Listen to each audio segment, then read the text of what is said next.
Hello, my friends. This is Alisa Fish, and welcome back to all those who already subscribed to my channel, as well as those who are completely new here. Today I'll be talking about something that is probably very easy to guess. I'm sure you know it already. You're right. I'll be talking about COVID-19 or coronavirus, another type of SARS that's mostly affect our respiratory organs, which is throat and bronchs and lungs as well. Quite dangerous, especially for older generation, people over 50, as well as people who have a long history of lung diseases, as well as diabetes, and people with a weak immune system. For some reason, and it's a fact, that it doesn't affect little babies and small kids. There are 0 cases that show that any children being infected so far, which is good news. On the other hand, a lot of older people, older population, are very open to get it, and much higher chance of death. And no surprise why in Italy there is so many cases of death. Is first of all, Italy, very well known as a country of mostly older people, as well as Italians. They're very friendly. They like hugging, kissing, talking. They're very social people, very social nation. But anyway, some of you might ask me why in Witchcraft Esoteric and Spirituality channel I decided to talk about viruses and what does have to do with spirituality. Now, my answer on that will be this one. First of all, everything in this world, in the universe, in our life is connected. Everything. Whether you believe it or not. Each time we think about something, we reflect and affect our destiny and sometimes destiny of others. Sometimes it's called collective consciousness. But I want to talk about something much, much bigger than just collective subconscious. And furthermore, I will be talking about where this virus came from first. As the media tells us that coronavirus appeared first back in 2019 in December in the city of Wuhan in China. And it started to spread. It began its spreading at the wet market, or another way, a wild animals market where they sell all kind of living beings, sentient beings, as bats, snakes, dogs, cats, rats, foxes, and many other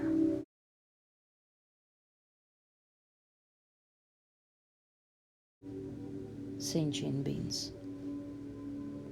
It's not a surprise that it started from there, because people there have no appreciation of other species' lives,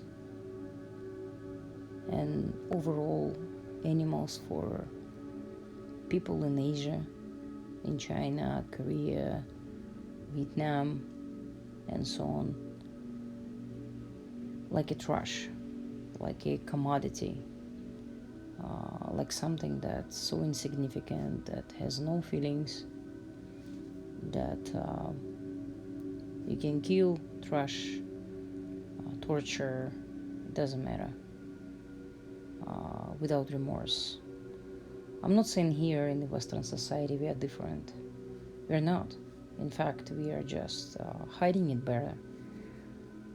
Like saying one of the celebrities, he used to be part of Beatles.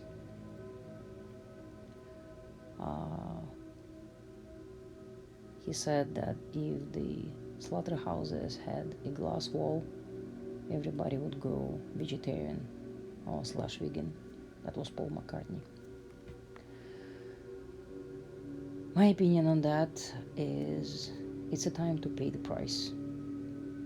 What's happening right now, we are all paying price. And this planet is cleaning itself, whether we want it or not. Whether we are sad, whether we think that it's not our fault and we're not part of this chain, of the consumer's chain, of the chain where we support animal slaughtering, animals torture, lab testing, whether we are or we're not wearing leather shoes or leather belts or fur jackets and so on. My opinion that this planet right now, it's in a deep cleansing mode, in the catharsis. And even if you say that, oh yeah, sure, that's probably, the virus been developed in the lab and then it's been spread, so, the markets go down and we're gonna see another recession. Just the other day on the news, they were talking about the recession is gonna be so bad as it was back in 1940 during the last war, the World War II. My spiritual view on all this, that's it's a cycle of karma where eventually we all have to pay for what we did, or another way we reap what we saw. And every single stitch that we made on this planet, on the body of this planet, we're gonna pay the price. At some point, some time ago, I wasn't vegan, and I didn't think 5-6 years back that I'm gonna come to this point where I'm gonna become not only spiritual, but I'm gonna be so affectionate to other living beings. I always loved animals, in fact, animals and nature and all that stuff, but I never felt so in deep connection with the whole universe, with all the nature, with every single species. And I think the coronavirus will not only teach us a lesson once and for all, just like SARS did or didn't, just like swine flu did or didn't, just like chicken flu did or didn't, or bird flu. People still don't get a lesson that instead of looking for a way of survive and looking for an antidote, or scientists looking for a breakthrough to find a cure for corona or COVID-19, and they still do horrible testing behind the closed doors on animals and all those poor monkeys and chimps and bunnies and guinea pigs and what's not. While animals are dying, suffering, we're trying to find a cure. But the cure is so clear, is we should stop torturing other living beings and let them be. Let them live in peace. Let them live with their families, with their babies. Leave them alone. It doesn't matter, wild animals or farm animals. Farm animals are, as long as we're gonna stop producing them, eventually there are gonna be only a few of them. And I think I'm not trying to find a cure for that, and I'm not trying to be here a scientist or pretend that I'm super smart, but I think the cure is so simple. We should stop torturing all living, breathing beings around us, because they also have a fair rights to live, to enjoy their life, to raise their babies, to look at the sky, not at the slaughterhouse and not at the walls of the farms and nasty, dirty, polluted farms. And I think it's a wake-up call for entire planet right now as we go through the transition, planetary transition, spiritual transition, karmic transition for our planet. This is a wake-up call for us to look around and to stop being so selfish and to stop thinking from our stomach and by our guts, and to stop making decisions based on our taste buds and based out of our comfort only, and come out of that comfort zone and look at what we've done. And we've done horrible things to this planet, to the nature, to the living beings around us. Everything suffers because of us. Water and air and forest and animals around us, everything. And I think this is one of the late wake-up calls, because even if most of us, and I believe most of us, will survive, in fact, this virus, although it's mutating and it's affecting mostly older population, we don't know what's going to happen in the long run. As I was watching one of the news from my back home country, Russia, one of the scientists said, from Ministry of Health, he said that about 80 or 90,000 people in China who got sick and who were so far getting better, within a year they might develop a lung fibrosis. That means when your lungs become almost like a burned rubber. So that's what's happening, right? This is what's happening, and this is the reality. And the social distancing, or wiping your hands with sanitizer, or putting mask over your face, or safety goggles, or staying at home and watching Netflix, that's all not gonna save us in the long run. Eventually, the cycle of karma, the forces of this planet, the forces of this universe, will make us pay the price for all the pain and suffering that we're creating. And I think this is very serious for not only people in China or people in Italy or countries where the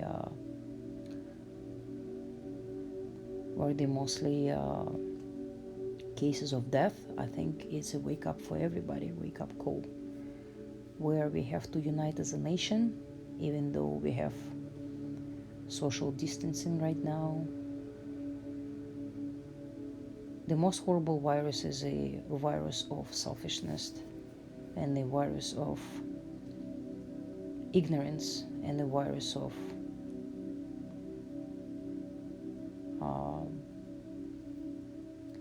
not appreciating what we have and not taking care of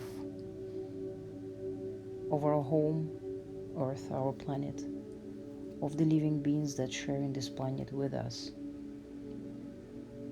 And I think in this time, especially in this time, it's very important to, while we social distant from each other, is to spread love, to spread compassion to everybody, to anyone, to any living, breathing, sentient being. Spread love and compassion, spread understanding, practice spirituality, meditate, and reconsider not only your diet. As some people say, oh, I can't eat vegan food, it's just beans and lettuce.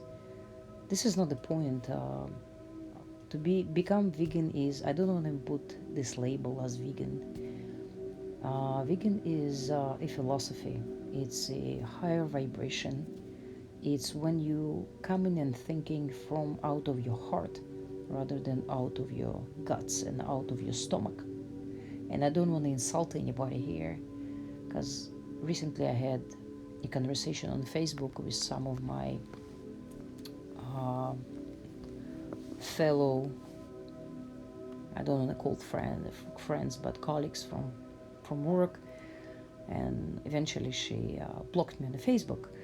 She told me that I'm spreading my opinion and I should respect other people's opinion about eating habits and what's not. But my friends, you guys forget the important fact that respecting your choice comes with respecting everybody's choice, meaning respecting choices of animals to choose to live, not to suffer and to die for our guts. And in fact, if we are choosing as a nation, as a civilization, if we are choosing not to eat animals, not to destroy this planet, and not to kill other living beings, we will evolve. We will evolve not only physically and gain more health, longevity, strength, better quality of life, but we will also enhance and open another door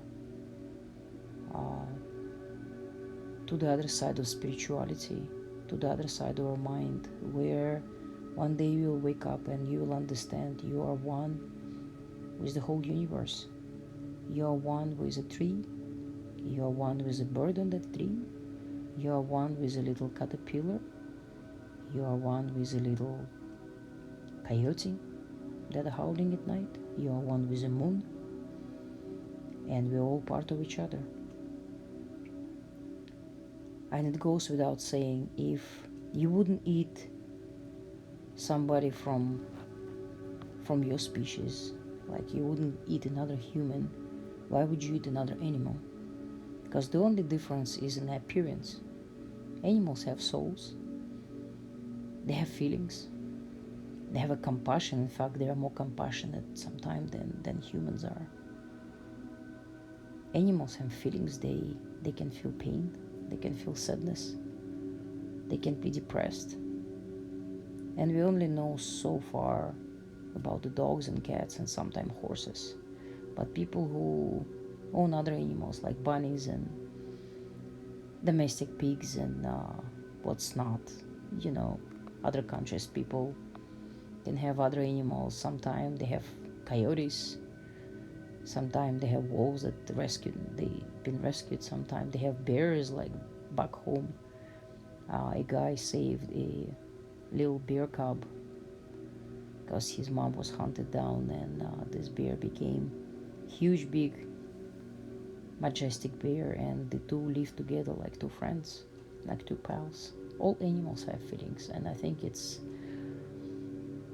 would be stupid not to think that way. It would be ignorant and arrogant to think that only humans have feelings, only humans wants to live. Every living being, breathing, sentient being want to live. And I think have respect for other life forms and having compassion to other life forms, that's what will bring us together. That's what will unite us together. That's what will stop so many diseases and sicknesses. That's what will help us to finally evolve. And that's what it's called to being civilized, not to live like in a cave time by killing and eating other living beings. So that's my not only opinion, but that's my view. I don't want to call it opinion because this is more than opinion. This is a philosophy, and it goes deep back to the not only my ancestors but all of our ancestors, where we pray to the sky and we believed in many gods and we used to respect other life forms. So hopefully you all guys stay healthy and safe your isolations.